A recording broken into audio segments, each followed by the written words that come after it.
নমস্কার, আমি অ্যাস্ট্রোলজার মনীষা শাস্ত্রী বলছি। আমাদের রাশিচক্রে নবম ভাব থেকে যেমন ভাগ্যের বিচার হয়, তেমনি কিন্তু ধর্মের জায়গাটাও নবম ভাব থেকেই দেখা হয়। অনেক সময় অনেক মানুষই হয় নাস্তিক, যারা ঈশ্বর বিশ্বাস করেন না বা ধর্ম সম্বন্ধে অন্ত বিশ্বাস করেন না। সেখানে কিন্তু বলা যেতে পারে তাদের নবম ঘরটা হয়তো পাপ পীড়িত আছে।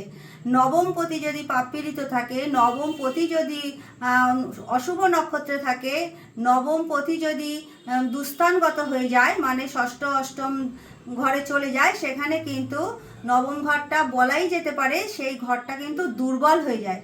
তো যাদের রাশিচক্রে নবম ভাব দুর্বল অবস্থায় আছে, সেক্ষেত্রে কিন্তু সেই সব জাতক জাতিকা ধর্মের প্রতি অতটা খেয়াল রাখে না বা নজর রাখে না বা বিশ্বাসও করে না। সেই সব ক্ষেত্রে কিন্তু অনেক সময় দেখা যায় যে আমাদের রাশিচক্রে যদি একটা ঘরে দুটো গ্রহ, তিনটে গ্রহ, চারটে গ্রহ, বিশেষ করে চারটে গ্রহ, পাঁচটা গ্রহ থাকে, সেই যোগটাকে কিন্তু সন্ন্যাস যোগ বলা হয়।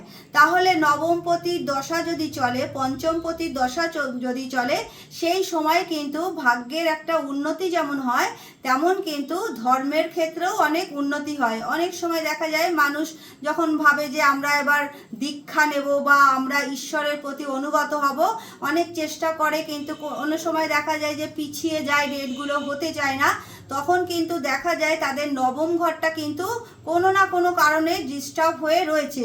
যদি নবম ঘরে বৃহস্পতি থাকে, যদি নবম ঘরে চন্দ্র থাকে, যদি নবম ঘরে রবি থাকে এবং তারা শুভ নক্ষত্রে থাকে, তাহলে কিন্তু বলা যেতেই পারে যে ধর্মের দিক থেকে তারা যেভাবে একটা ভালো জায়গায় পৌঁছতে পারে, তারা কিন্তু সেই গ্রহগত পজিশনে থাকার কারণেই কিন্তু তারা ধর্মের দিকে অনুগত হয়ে যায়। তাহলে সেখান থেকে কিন্তু তারা জীবনে ভাগ্যের অনেকখানি উন্নতির পথে চলে যায়। তা আমাদের রাশিচক্রে দেখতে হবে আমাদের নবম ঘরটা কিভাবে আছে। যদি নবমপতির দশা বা পঞ্চমপতির দশা চলে, সেইখানে কিন্তু বলা যেতেই পারে, আর নবম ঘরে শুভ গ্রহ থাকে, সেই সময় কিন্তু সৌভাগ্যের একটা দিক খুলে যায়। সুতরাং আমরা আমাদের রাশিচক্রটাকে যদি বিচার করে দেখতে পাই যে আমাদের রাশিচক্রে কোন ঘরে কোন গ্রহ আছে, যদি শুভ গ্রহ থাকে চতুর্থ ঘর, নবম ঘর, পঞ্চম ঘর, তাহলে কিন্তু বলা যেতে পারে সেই সব ঘরের অধিপতিদের দশা চলাকালীন আমরা কিন্তু অবশ্যই সৌভাগ্যশালী হতে পারি, বা সেই সময় আমাদের যে সময়টা চলে সেটা কিন্তু সুসময়।